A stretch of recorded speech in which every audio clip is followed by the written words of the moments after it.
Аниад хүмүүний дэвшлэнд өрцөн үед Кагуци бидний туслахаар иржээ. Өвчин их болон хожуу аль ч үед эмчилгээний үйлдвэртэй. Насан туршид болон 3 стэйшнэсний бүх хүүхдэд хэрэглэнэ. Кагуци. Гэр бүлийн багц дугаар худалдаанд гарлаа. Unitel.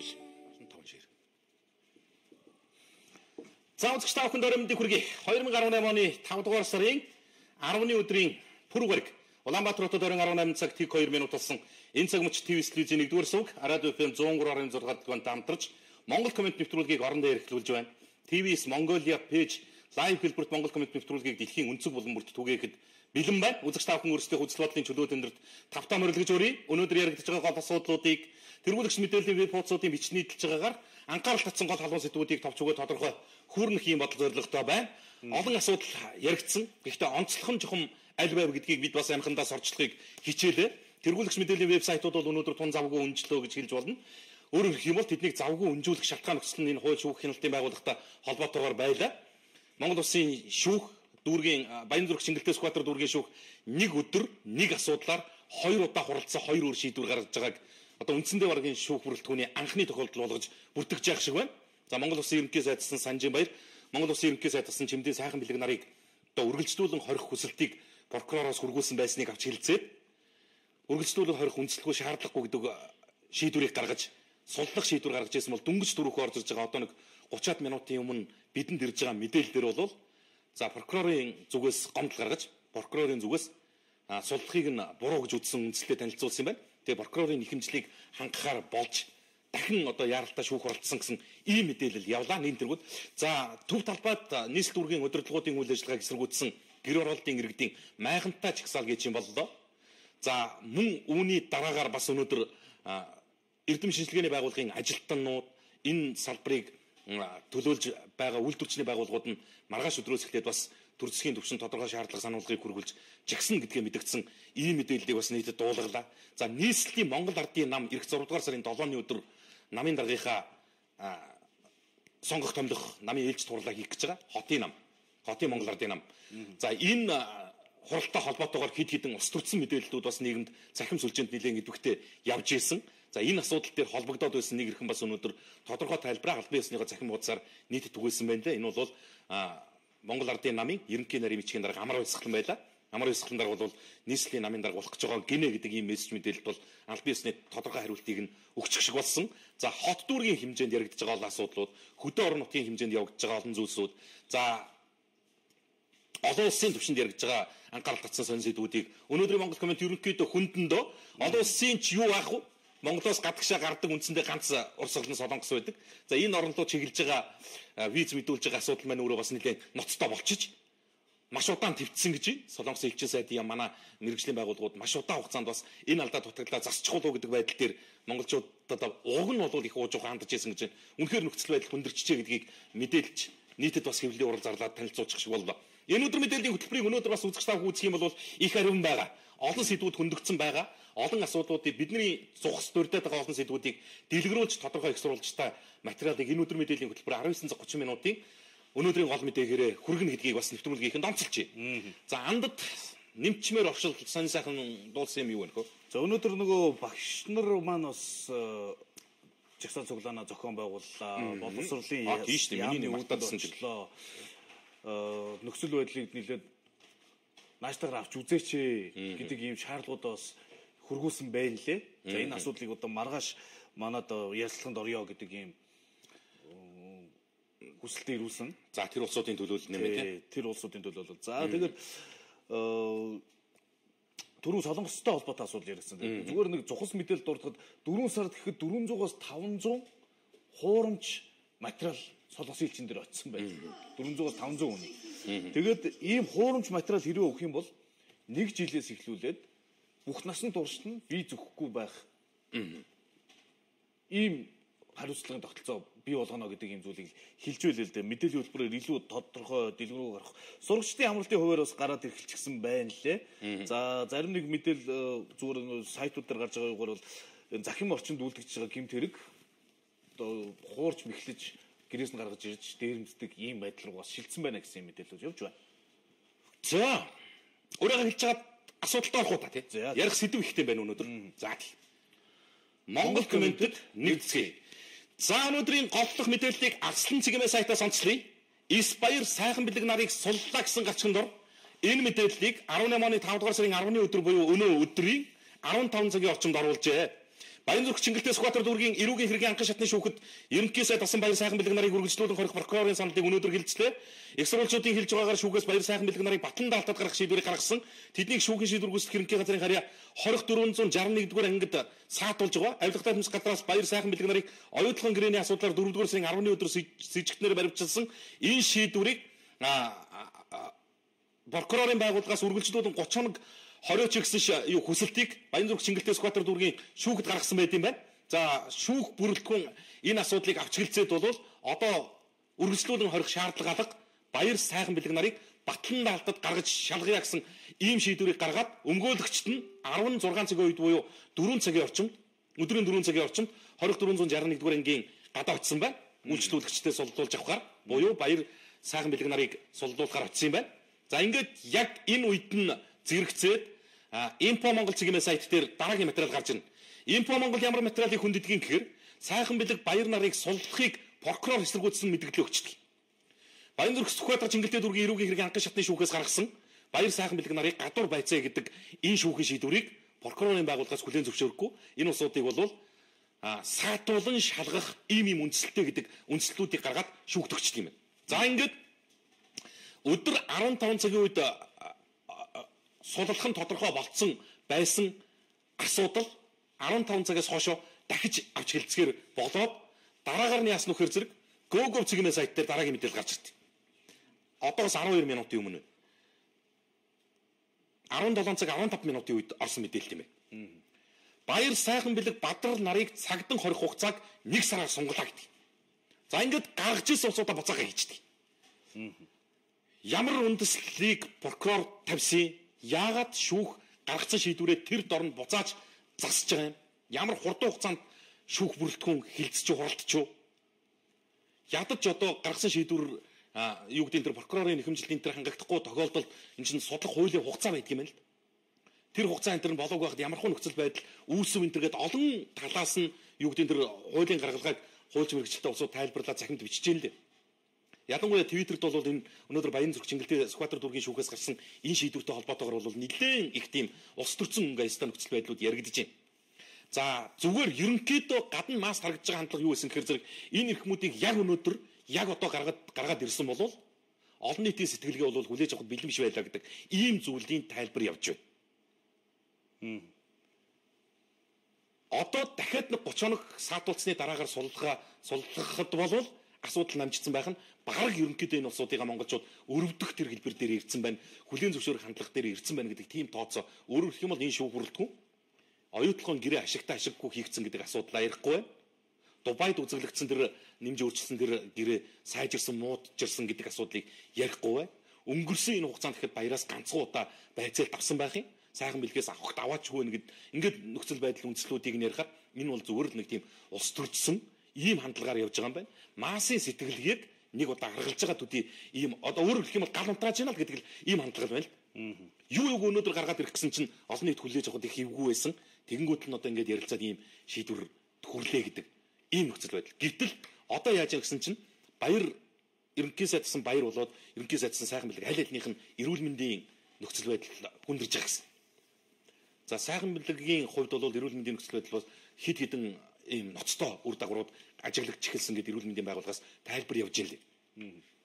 Тэгээ үргэлжлээд дахиад 30 хоног саатуулагдах тийм эрүүл мэндийн хувьд одоо болцоо байна уу гэдэг асуудал яригдж эхэлж байна. За үнэхээр ингэж одоо эрүүл мэндийн хувьд дордоод 30 хоногийн дараа суллагдахад бол энэ монголчууд бол үндсэндээ нөхцөл байдлыг хүлээгээд авсан байна да гэдэг ийм л тооцоо явлаа гэдэг зүйл яригдчих. За би бол сошиалд яригдж байгаа асуудлыг л үзэгч та хүн зүгээр тэр хандлагаар нь одоо тайлбар багтаал дуулгаж байгаа шүү. За ямар ч байсан нэг өдөр нэг асуудлаар нэг дүүргийн шүүх 2 удаа хуралдаад 2 шийдвэр гаргалт.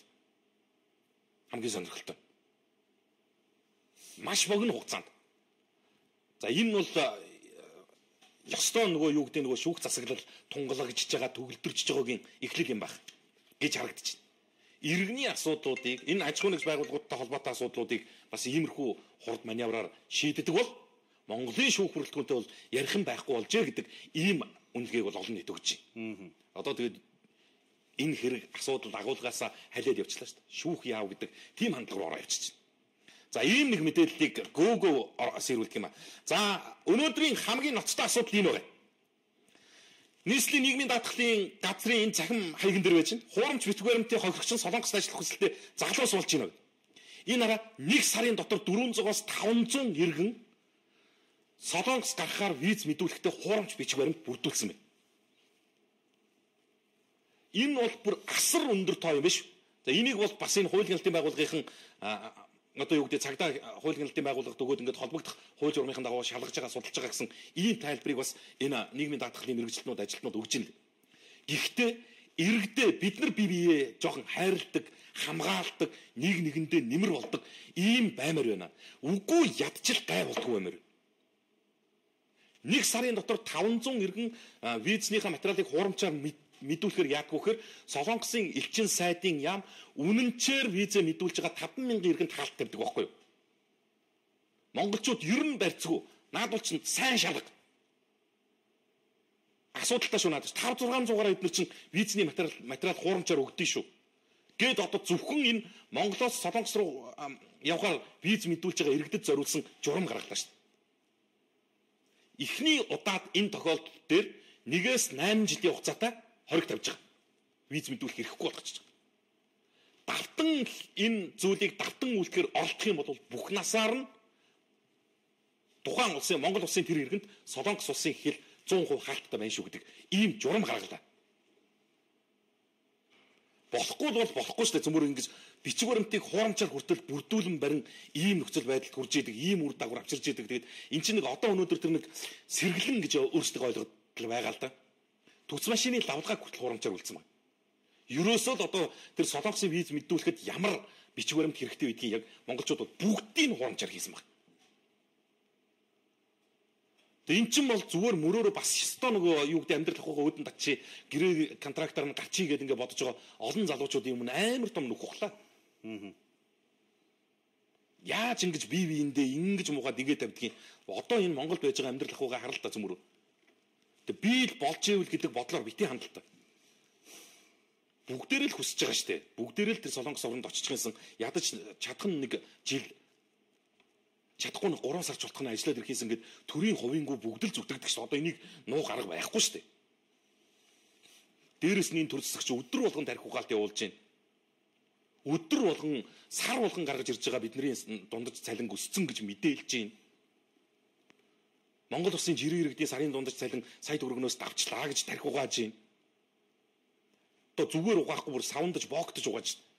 Энэ нөхцөл байдлыг чи өөрчлөх ганц гарц гаргалгаан тэр ус байгаа шүү дээ. Тэгээд эднэрлүүгээ бид нар иймэрхүү нөхцөл байдлын ийм хандлага ойлголтыг төрүүлчих юм бол хэцүү дээ. Чи сүүлийн үед нэг яваад байгаа PR харж гинүү гэж. Оросын улбаны улсаас хөрөнгө оруулалттай компани орж ирсэн Монгол сая 200 мянган төгрөгийн цалинтай ажилтаа авъя гэхээр ирэхгүй алгаа. Гайл хэсэг явлаа. Тэгжээд л өчигдрөөс эхлээд дахиад явлаа.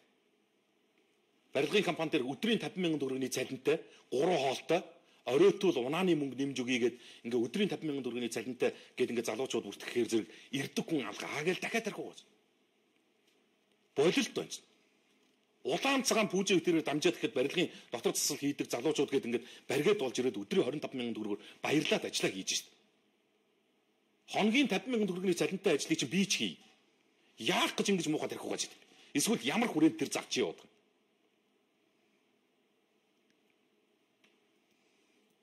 Тэр иймэрхүү нөхцөл байдал дээр бид нар бас өөрсдөө нэг жоохон тийм их оромж иргэнлэг бие бие боддог хайрладаг ийм нөхцөл байдалтай баймир байна. Одоо энэ дэр энэ Солонгос элчин сайдын яамнаас хийсэн хэвлэлээр бол ерөнхийдөө Монгол хүнийг бол баг өстой шүдийн шагааж үдчихэж хүртэл ингэж энэ виз мэдүүл энэ юуг нь шийднэ гэдэг ийм зүйлийг ярьж шít. Бид болохоор өөрсдийнхөө өмөрөөд маш удаан хугацаанд ярьсан шít бүжээ тэр.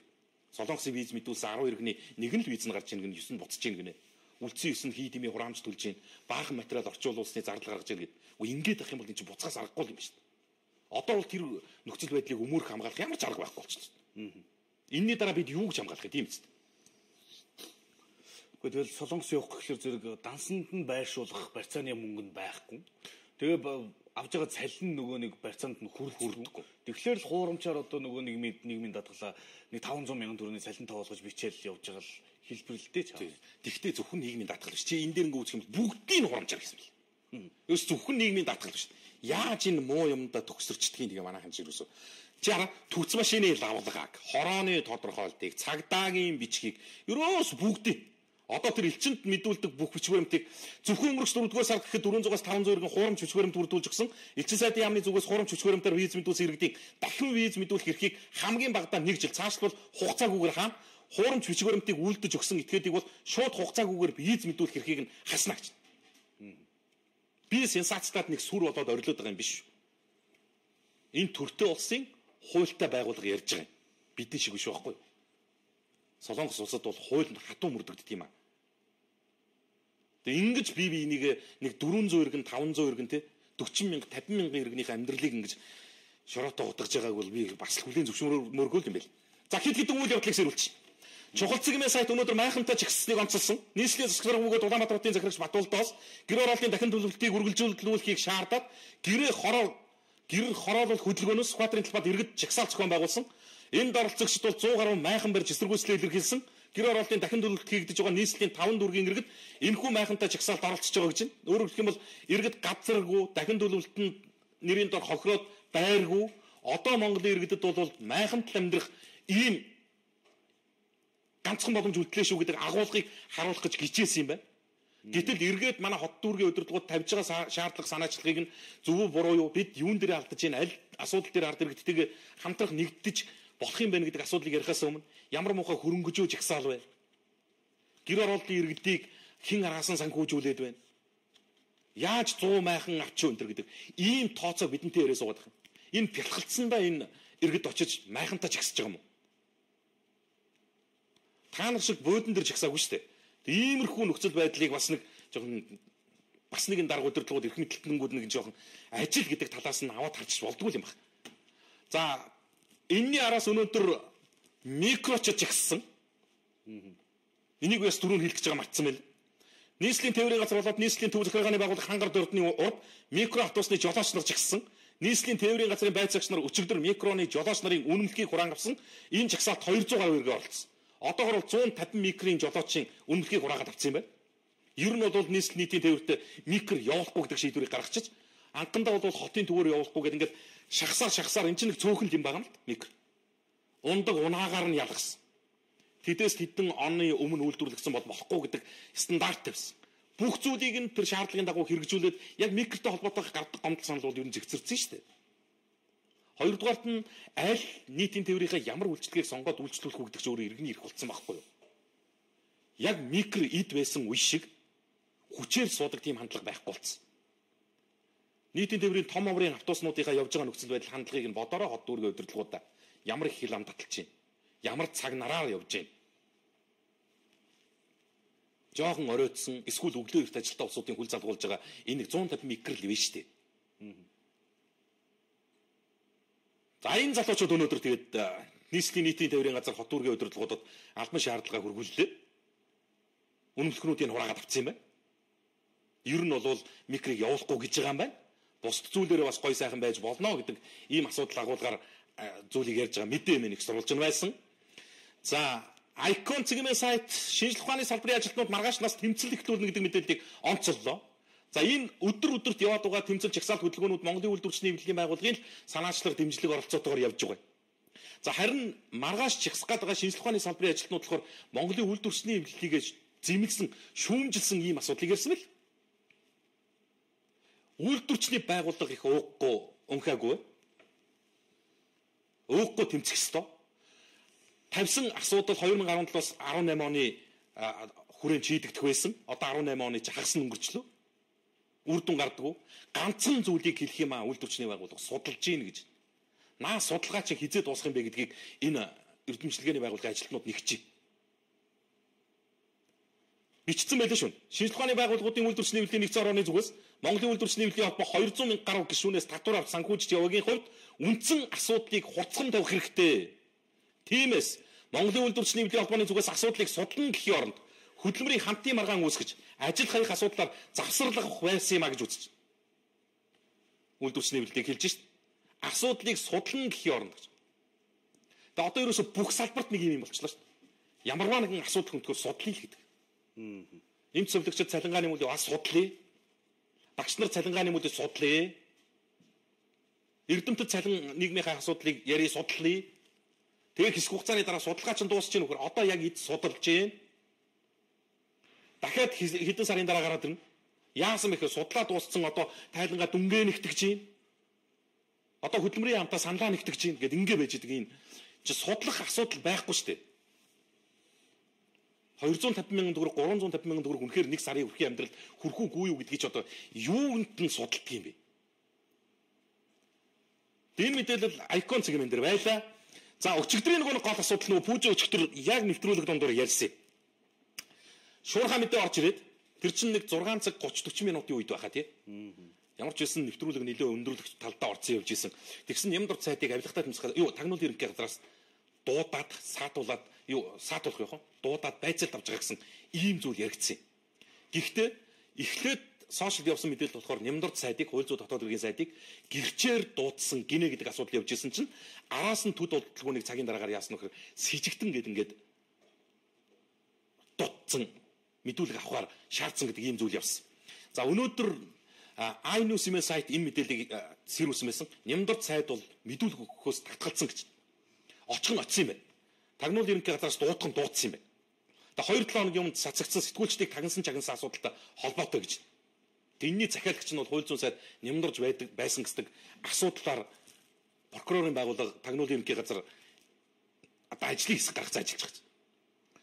4-р сарын 26 нийслэлийн прокурорын газрын хяналтын прокурор Бисман олон нийтэд мэдээлэхдээ цагдаагийн байгууллагын нэр бүхий албан тушаалтнууд гүйцэтгэх ажиллагаа явуулахдаа хууль тогтоомжийг зөрчиж нэр бүхий сэтгүүлч хувь хүний нууцд халдсан гэх асуудлыг тагнуулын ерөнхий газрын мөрдөн шалгах хэлцээ шалгаж холбогдох албан тушаалтнуудад эрүүгийн хэрэг үүсгэж явдагтагчаар сатгах саналыг прокурорт ирүүлсэн гэсэн.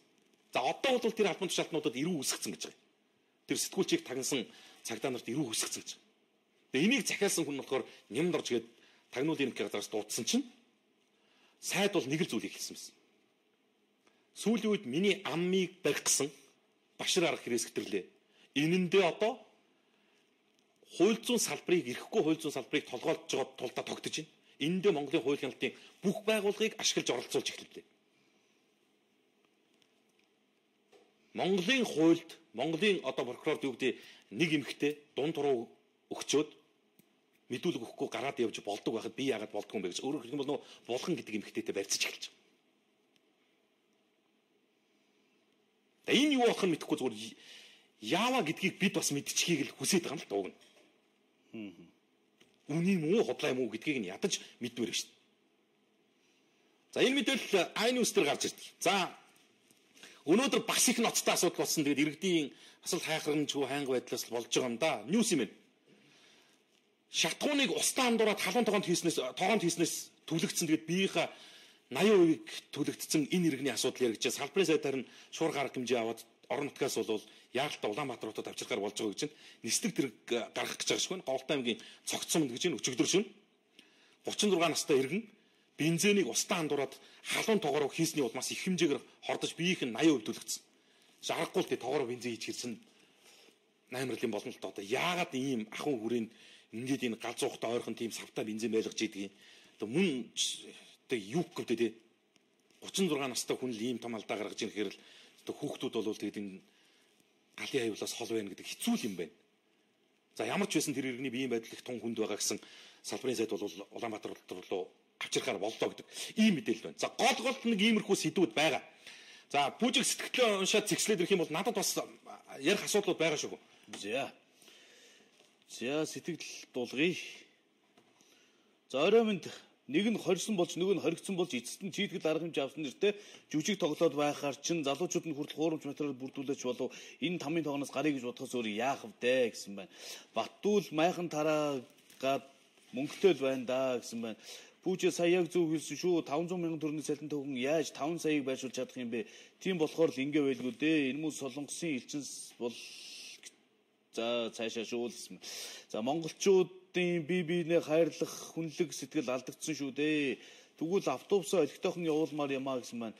За сайн уу та хоёрын минь тэнэг улсууд янз бүрээр л хилжил байг тоохгүй бай. Маш олон хүн та хоёрыг дэмждэг шүү. Ажлын амжилт хүсье мундаг шүү гэсэн байна. Микро хэрэггүй унаа буудлын дээр очиод орилоод гэсэн байна. Заавал уншаад өгөөрэй. Төв аймгийн Батцанбүр жолоо арай юм аа. Жолооны өмнөх авах гэж жил боллоо. Болтоо устал аваагүй байна. Уцаа авахгүй байна. Монгол комент биш байсан тэгсэн скриншот хийгээд авчаад ингэж болохгүй. За энийг би бол уншиж чадахгүй юм байна. Яаж товчилж бичсэн. Өөр хаяган дээр л очсон юм байна л да. Би тэгтээ үзэгчдэд маш тодорхой хэлээд байгаа шүү дээ. Монгол комент нэвтрүүлгийн албан ёсонд онлайн түгээж байгаа ганцхан веб энэ сүлжээ бол TVS Mongolia гэсэн энэ пэйж байгаамаа. За Монгол комент нэвтрүүлгийн нэр ашигласан маш олон зүйл бий. Тэр битгийг л бүүжээ чи битэрийн нэрийг хүртэл бариад явж гин гэсэн. Нөхдүүд хэсэг бүлгээрээ болчихсон. Янз янзын гэрээ контракт ярьсан явж байгаа ийм мэдээлэл төрийн ордоо авцанаас хүртэл дуулдаж байна лээ. Болоо найзуулаа. Олон юм чинь олон үлдээ чинь бас одоо яах вэ бас те заримыг нь мэдгийн хуваар заримтай нөхрөлдгийн хуваар за мэдгүйгийн ч гэсэн одоо ойлгоод за яах вэ тэгэл энэ тийм баригдсан Монгол комент гэдэг нэр өөрөө тийм хүнд баригдмаар нэр юм болов одоо дүүрлээ барай явж гэсэн бас зарим ч одоо арай хэрэгсгэтэрж байна. Монгол комент, монголчуудын комментлэг нь, монгол комментлэг нь зүсэн зүйлээр ингэчихсэн. Тэгээ бүгд яг албан ёсны монгол комент нэвтрүүлэг юм шиг ингэж ард иргэдийг төөрөгдүүлж байгаа юм. Би хэлээд байгаа шүү дээ. Иргэдэд бол ганцхан л одоо хаяг байгаа. Энэ бол TVS Mongolia одоо энэ лайв явуулчихна. Энийг бас нэг хэлийг бодож байсан. Энийг яг сая сэжүүр гарсан дээр нь хэлж авлаа бүр ашгүй. За ямар сандаа л тим юм хийж байрны виз мэдүүлэх өвдөө улс төр нь сайн байсан бол заавал солонгос руу чичрэхгүй шүү дээ гэсэн байна. Микро явахгүй бол иргэд харих унаагүй шүү дээ. Микро гайгүй боловсон болоод л байгаа шүү дээ. Сайхан бэлгийг гаргаач баярын хүлд үргэж байна да гэсэн байна. Хаягаа явуулаач цагаан хатны зураг явуулъя. Хөрс үхийг явхаар яг хിവэрэ шин халаатаа тайсан зураг явуулъя бүжээ гэсэн байна. TVS Mongolia штэ. Эсвэл чи хувийн хаяг өгчөөч би өгчих үү? За Батүлэг мигмарж өгөө. За Батүлэг мигмарж өгөөд авчихдаг байна. Тэгээд шууд. За мэдээлэл хүргэсэнд баярлалаа хоёроо гэсэн минь мундаг шүү амжилт хоёроо гэсэн Монголын үйлдвэрчний хэвлэл Амгалан Баатараас салахгүй бол явахгүй. Төв аймгийн Батцанбүр жолооны өмнөх өгөөгүй жил боллоо. 20 гаруй хүн хохироод байна. Цагдаа нэг тоохгүй байна л гэсэн байна.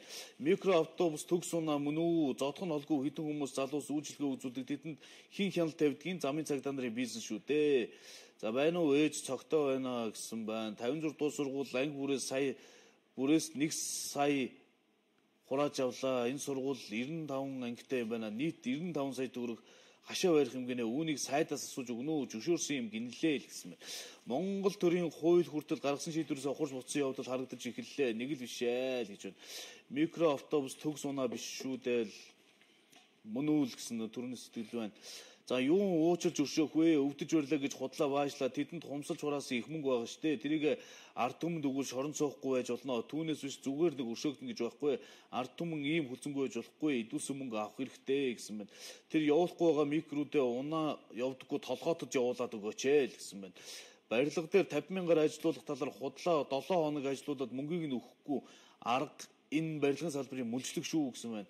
Сайн уу хоёроо бэлгээ буруу ярьж байна. Саундж вогдох бишээ. Энэ эрт угаачихсан юм аа. Одоо пэрдэж комментор угааж эхэллээ дээ. Сүлдээ хэрэггүй ярих хэлгүй болгоно бид хууртаж хансан шүү гэсэн байна. 60 тэрбумын хэрэг юу болж байна вэ? Инх болдыг хизээ шалгах юм бэ? Хоёроо энэ нээдэртэй хэрэгүүдийг өдрө болгон чихнээ сонх үйж байгаарэ. Та хоёрын хэлж ярьсан үр дүн ажил овоо урагшилж байгаа шүү. Та хоёрт ажлын өндөр амжилт хүсье гэсэн байна. За буруутай гэж бодож байна гэсэн байна. Далтай солонгос эмгүү үгнээс ичээч хоёр ерөнхий сайдаа гэсэн байна. Солонгосын элчин бол арай л байх юм аа. За нэг сэтгүүлч гомдол гаргасны дагуу сайдыг хүртэл дуудаж байцаадаг цаг төр мөн үү? Ард нь асар том хүч вэ шүү дээ. Хинт ч ойлгомжтой харагдаж байна л гэж байна. Залуучууд гэр оронтой болмоор байна штэ. 8%-ийн хүүг багасгаач. Тэгвэл бид нар чинь бүгд л орох оронтой болчихин шүү дээ. Тэр юм алга болжээ. Нэг сэтгүүлч гомдол гаргаад сайдыг дуудаж байцааж байгаа асуудал биш л дээ. Яагаад сэтгүүлчдэр гүйцэтгэх ажиллагаа явуулж тагнж байгаа юм бэ? Энд дээр чинь тодорхой хэлбэл телевиз яригдлаа штэ. Бидний нэр орж яригдлаа штэ. Юу сонсох юм? Одоо чинь битэрийн утсыг чагнаад юу сонсох гэж байна? Хөгийн юм сонсогдно үстэй. Одоо тэр сонсож байгаа нөхдүүдэд бол би бүр бодоод байгаа. Энэ манифтыг сонссон баг нь илгийн юм сонссон баг. Яа, баг одоо үнэхээр сонссон бол баг ичиж үхмээр юм ярьж байгаас биднес. Тийм үстэй. 5,000 төгрөгийн боок 1,500 төгрөгийн савн тийм үү? Маргааш өглөөний талах яам юу л ярьдгийг одоо. Тэгээ гол нь юу гэж хэлэх гээд юм хэрэг зэрэг ингэж болж байгаа юм уу ер нь? Бүх хэлбрээр үзэж штэ. Дуугарсан болгоныг дууга болгох гэж, хэлсэн болгоны амийг барих гэж бүхэл бүтэн операц ажиллаж байгаа штэ. Ингэж болох юм уу л гэж байгаа. Үнэхээр ийм бүдүүлэг харанхуу ийм зүйл рүү явлаа. Тэгээ хоёрдугаарт нь аргагүй юм байна. Эд ингэхээс өөр аргагүй юм бэл. Энэ ирэх баригч нам чин дотроо очроо болох байл шүү дээ. Дахиад нөгөө 33-ын 32-ын бүлэг чин зодтолтоод эхэллээ. Тэгсэн үү? Дахиад эхэлсэн. Үнсэлдэж өнгөлтэй л байсан мэт. Тэрвэрлдэл бид бол зүгээр тухайн үед нэг жоохон хальт наргсан юм аа. Одоо бол асуудал байхгүй гэсэн. Юу тийм нэгээ дахиад л асуудалд оруулаад нүдэд эхэлсэн. Өнөөдөр хэд хэдэн асуудал яригдлаа шүү дээ. Улсын хурлын гишүүн Ундраатай холбоотой. Улсын хурлын гишүүн оюун эрдэнэ бас намынхаа бүлэг их хурлынхаа даргаыг Мегомбийн колтекс нэр цохол тэр хүний тэр байнгаараар оруулж ирж байгаа санал дүгнэлт дээр нь хөтлөж өнгөлттэй хандсан асуудлууд өнгөрсөн 7 хоногт явсан юмнууд чи өнөөдөр дахиад сэргэж ирээ яригч. Монгол ардын нам ерөнхий нарийн бичгийн дарга буюу Генсек хотын намын даргын сонгуультай хольж утгаж ус төр гэж хэлсэн. Дахиад нөгөө 33 32-ийн бүлгийн зодон. За амар баясгалан дарга албан ёсныхоо хуудас дээр пост оруулсан байгаа юм. Амар баясгалан даш зөвг гэдэг энэ яг албан ёсных нь хуудас юм байна. Ийм хаягн дээр оруулсан юмсан.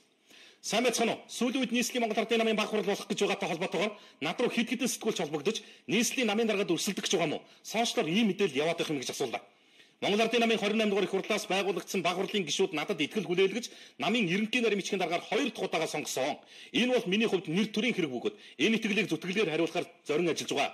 2016 оны сонгуульд амласан мөрийн хөтөлбөрөөр биелүүлж улс орны эдийн засгийн хямралаас гаргаж нийгэм тулгамдсан асуудлуудыг шийдвэрлэхийн тулд Монгол Ардын намаас явуулж байгаа үйл ажиллагаанд хяналт шаардлага тавьж ажиллах нь намын ерөнхий нарийн бичгийн даргын хийх гол ажлаа. Тодруулбал миний үндсэн үүрэг.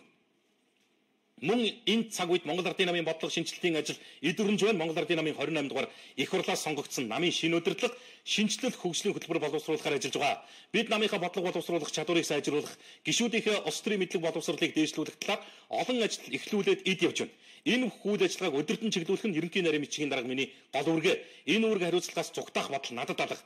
Иймд намайг нийслэлийн намын дарга болно, улмаар засаг дарга болно хэмээн имэж байгаа нөхдөд хэвлэлээр явуулж байгаа элдв гүтгэлгээ зогсоохыг зөвлөж байна гэсэн. За ингээд Генсек бол хотын даргын албан тушаалд өрсөлдөхгүй нэ. Баталгаатай боллоо шүү дээ. Өөрөө яг ингэ мэдэгдчихлээ. Айлтгүй гэж шүү дээ. Намайг хотын дарга болчихно гэж ярьж хотын намын даргад өрсөлдөх гэж ингэж ойлгож байгаа нөхдүүд энэ гүтгэлгээ зогсоо гэж. За одоогор бол тодорхой болсон хүн нийслэлийн засаг дарга бөгөөд Улаанбаатарын захирагч Бат болт. Намын даргыг үр гүйцэтгэж байгаа жинхлэх гэж байгаа. Ийм агуулга бол маш тодорхой ойлголцсон байж байгаа. За ингэн араас нь ер нь их хурлын гишүүд маань энэ ажлын хэсэг энэ төр байгуулж байгаа асуудал дээр өнөөдөр пүрэв дорч гишүүн бас ярьсан. Монгол төрийн үндсэн чадамж хаана очсон бэ гэдгийг л харуулах гэдэг юм.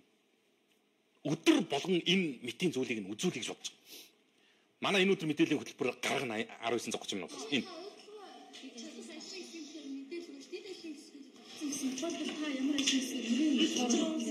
хэрвээ би оюутлын ажлын хэсэгт орсон бол бүх бат эрдэнэ бүх амар заяа бантан баасан хүн нартай орцохгүй гэд буцах байсан.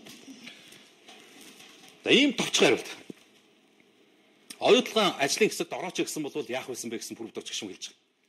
Хэрвээ тэгсэн бол оюутлын ажлын хэсэгт орооч гэсэн бол би бүх бат эрдэнэ бүх амар заяа бантан баасан гүтээ ажиллахгүй гэд буцах байсан гэж. Тэгээ Монголын парламент ийм болчихсон юм уу гэдэг асуудал яригдана. Тэгсэн улсын хурлын гишүүн оюун эрдэнэ өнгөрсөн 7 хоногт ярьжсэн. Би энэ бичлэгийг үзэг улсууд нь дахиж сануулах гэдэг. Улсын хурлын гишүүдийн ёс зүй хариуцлага Уганда, Зимбабwe улсуудтай дүүцэж ирж байна гинэ. За би ингэж дүгнээгүй шүү. Энэ их хурлын гишүүн оюун эрдэнэ өөрөө дүгнэж байгаа. Тэгээ тэнд яад юм гэхээр энэ Уганда, Зимбабwe гэдэг энэ улсуудад яад гэхээр тэр нэг зэрлэг тийм яндаан гаралтай одоо нөхдүүд байж штэ. Тэр хар нөхдөөч. Тэд нар чи ингээд санал хураалтанд юу гэдэг тэр Уганда, Зимбабвегийн гишүүд нь авгаа хүүхд мөхтэй явуулчихдаг гинэ. Очоод миний өмнөөс санал өгчөөд иргээд тийм одоо хагас зэрлэг маяг одоо тэрийг одоо тийм хөгжсөн парламентын засаглалт гэж хэлэхэд хэцүү. Одоо Монголын парламент ийм л байна гэж юм. Гишүүн нь өөрөө дүгнэж байгаа шүү. Энэ. Тэгэхээр ирж бүртгэдэг улсууд байна. Гэхдээ энэ нь бол яг судлаад үзэхэд тийм улс Уганда улс, Зимбабwe улс, Өмнөд Африкийн бүгд найрамдах улс гэдэг ийм дөрвөн улс бол эрсцийг хорооны хийгээр бүртгэдэг болж таарч байгаа. Тэгэхээр бидний хувьд хорооны хийгээр бүртгэнэ гэж ярьж байгаа нь өнөөдөр одоо манай парламентын гишүүдийн маань одоо тийм ээ ажилдаа хандж байгаа хандлага энэ улсуудтай тийм дүү зочхож хэмжээнд нийгмийн одоо шүүмжлэлт дагуулж байна гэж бас үзэхээс өөр юм аргагүй. Яг гэвэл энэчээс түүхийг нь судлаад үзэхэд гишүүд нь бүр ирэхэ болоод тэгээд өөр хүний өмнөөс өдөр өөр хүмүүс явуулж эхнэрээ хүүхдээ эднэр явуулж санал өгөх ажиллагаанд оруулах гэдэг болохоор арга буюу хязгаарлахын тулд хорооны хийгээр эрс бүртгэдэг ийм төхөөрөмжийг авч тавьж ирсэн ийм түүх жишээлбэл Зимбабwe улсын хувьд бол ингээд байж байгаа. Тэгэхээр яг одоо бид нар дэлхийн 5 дахь орн болох гэж байгаа юм байна л та. Кен, Уганда, Зимбабwe, Өмнөд Африк. Ингээд 5 дахь нь Монгол болох гэж байна. Яадаг вөхөр гишүүдэд дийлдэх юм байна л. Гишүүд нь өөрсдөө хуулиндаа захирагддаг юм. Яг ийм дэлхийн 5 дахь орн болох гэж байна бид нар. Өөрөөр хэлбэл манай их хурлын гишүүдийн ёс зүй, хариуцлага, ажилдаа хандж байгаа хандлага, Монгол төрийн үйл хэрэгт хандж байгаа идэвх нь өөрөө ийм байхгүй. Тэр Уганда, Зимбабвегийн тэр төвшөнд очихсан. Одоо жишээ нь улсын хурлын чуулганд суудаг гишүүн Наранхүүг бол эхнэр нь төлөөлж ирээд санал өгчдөг юм байна л. Хэрвээ Наранхүү гишүүн Монголынх биш Угандагийн гишүүн байсан бол тэгдэг юм байна. За эхнэр нь завгүй явж байгаа юм бол нэг хүүхэд нэрээд өгчдөг юм. Тэгээ ингээд энийг болохгүй болгоод ингэсэн байл. Тэгээ юу ярмаар тэгэл ийм л улсууд бидний хувь заяаг шийдээд ирэхээр бүр инээдч хүрм ярьж байгаа. Дараагийн нэг асуудал. Улсын хурлын гишүүн ундраатай холбоотой асуудал юм. Монгол улсын их сургуулиас Монгол улсын их хурлын гишүүн татаас авдаг. Гадагшаа явахдаг. Хүн гүтгэхгүй баримттай ярина. Энэ асуудал нь тасан мен дээр байж байгаа юм. Улсын хурлын гишүүн ундраа бүгд найрамдах Солонгос улсад ажиллахдаа Монгол улсын их сургуулиас томилолт авч зардал гаргуулсан. Тодорхойлбол бүгд найрамдах Солонгос улсын дээд сургуулиудын боловсролын эрх зүйн орчиг судлах зорилгоор тус улсын боловсролын яам Сүүлийн үндэсний их сургуулийн захирал удирдлагуудтай уулзалт зохион байгуулсан. Энэ үеэр Монгол улсын их сургуулиас 2018 оны 3 дугаар сарын 26-наас 30-ны өдрүүдэд ажиллахын тулд 2,68,500 төгрөгийг гаргуулсан байна гэж. Энэ баримт нь. Одоо энийг л худлаа гэх вийдээ. Монгол улсын их сургуулийн захирлын тушаал 18 оны 3 дугаар сарын 23-нд гарсан. А86 дугаартай. Их сургуулийн логотой, их сургуулийн давц тамгатай. Монгол улсын их сургуулийн захирлын гарын үсэгт. Ингээ байж байгаа. Тушаахан. Бүгд найрамдах Солонгос улсын дээд боловсролын эрх зүй орчин судлах зорилгоор тус улсын боловсролын яам Сүүлийн үндэсний их сургуулийн захирал удирдлагуудтай уулзалт зохион байгуулах. Тус сургуулийн кампустай танилцах засаглалын менежментийг судлаж Монгол улсын их сургуулийн удирдлагуудад зөвлөмж хүргүүлэхээр 18 оны 3 дугаар сарын 26-наас 30-ны өдрүүдэд тус улсад ажиллах улсын хурлын гишүүн Ундрагийн томилтын зардлыг хавсралтын дагуу 2,68,500 төгрөг гэж батлаж төвлөрсөн сангийн гадаад арга хэмжээний зардлаас гаргахыг санхүү эдийн засгийн газрын дарга Отгонбаатар зөвшөөрсөвэ гэж. Агуулгын ойлгож байна. Би Солонгос яваад ирье. Солонгосын ихтэй сургуулиудын тэр менежмент туршлагыг судлаад ирээд Монгол улсын их сургуульд тайлагнах гэж чинь. Багш нарт нь одоо сургалт маягтай ингээд явах тавих гэж байна гэж. Агуулгын хувьд нь зөв л байх мэдээж ингэрэг тийм үү. Тэрийг нь буруутгах юм шиг. Гэхдээ Монгол төрийн түшээ төмний төлөө гэж сонгогдсон тангар хүргэсэн гишүүн та ядаж нэг гадаад зардлаа нэг Монгол улсын төсвийн байгууллагаас татахгүйгээр явчих болдгоо. Монгол улсын их сургууль ч гэсэн ийм хариуцлагагүй байж болохгүй шүү дээ. Энэ зүгээр би ундраа гэдэг хувь гишүүнтэй холбоотой ямарваа нэгэн тийм юм огт байхгүй шүү. Одоо үзэн ядах юм уу өөр ямарваа нэг ашиг сонирхол байх. Би уулзч үзээгүй ер нь мэдгч хүн л. Зүгээр хідэн ундраа хичнээн төрийн байгууллагаас энэ мэтэр явдаг болоо л гэдгийг л би хэлэх гээд байгаа энэгээр. Хідэн ундраа байгаа. Боловсролын салбараас ингэж сургуулиудаас төрийн өмчт ихтэй сургуулиудаас мөнгө сааж амьдрдаг хідэн ундраа байгаа. Эрүүл мэндийн байгууллагаас энэ мэтэр ингэж мөнгө сааж амьдрдаг хідэн ундраанууд байгаа. Эрэгтэй эмэгтэй хідэн ундраа байгаа юм бэ? Энэ асуудлыг ингэж явах юм бол гэдэг зүйлийг ярьж байгаа. Энэ зардал жирийн багш толдохгүй жишээ. Их сургуулийн жирийн нэг ийм санаачлаг гаргаж байгаа нийгмийн ажилтнанд жишээ нь олдохгүй энэ мөнгө. Ийм асуудлаа болооч л гэдэг зүйлийг л хэлэх гээд байгаа байхгүй.